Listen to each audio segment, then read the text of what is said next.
But it says not to make graven images of anything in heaven. That's one of the commandments, not making these graven images of things in heaven. Well, he called the firmament heaven. He put the planets up there. We call them planets. They're not really planets. They're the chiefs of the stars. And when you read like the book of Enoch, it has a prophecy about them. It says they're going to leave their orbital paths and tasks. Everything was prescribed a path at creation that showed us the appointed times and when things were happening. That's how they knew when the Messiah was coming. They've always had people studying the stars.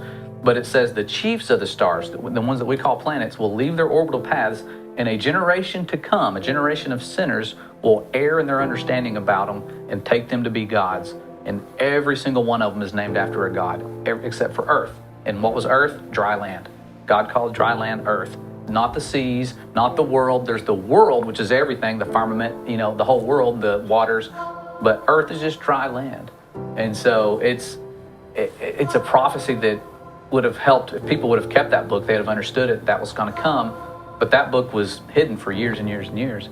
And it says at the very beginning, this book is for a generation to come in the end times. So it's like one of those that when you read it, everything makes sense. Why we've been lied to, who's been lying to us, And why? Yeah, and that's the thing. That's the most important question to answer is why. And it's that spiritual aspect of it. Let no man deceive himself. If any man among you seemeth to be wise in this world, let him become a fool, that he may be wise.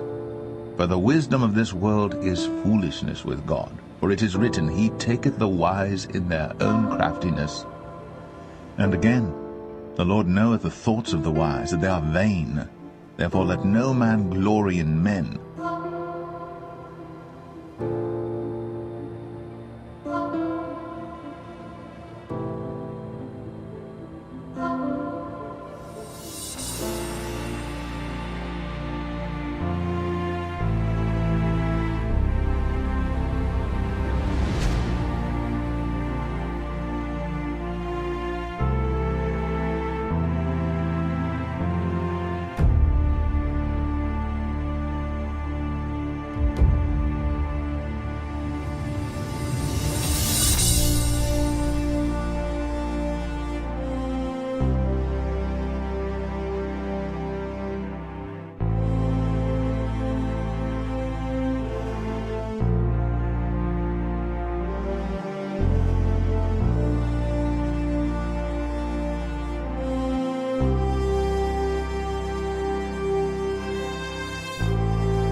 Another declassified CIA document. They're checking out the firmament in this one, 1953 now. In the investigations, 2 instruments designed by V.G. Fezenkov were used. One of these was a visual photometer of the daytime sky intended for measuring the brightness of the firmament, and derived, get this now, on the assumption of a flat Earth.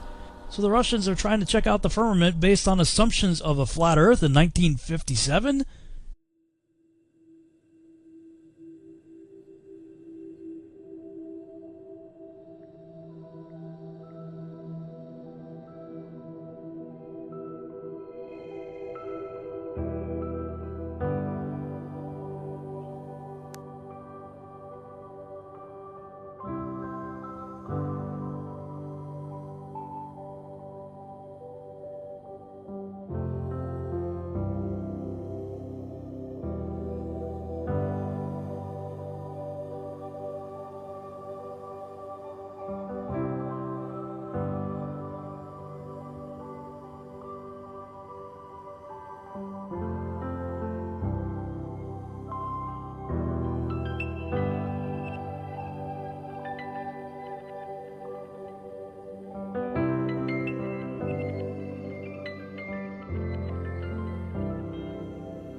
Stripey XM-33.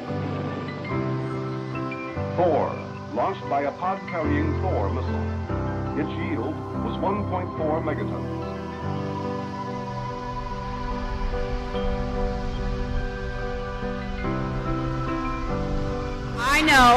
I know we have still not shattered that highest and hardest glass ceiling, but someday someone will, and hopefully sooner than we might think right now.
Point Nemo.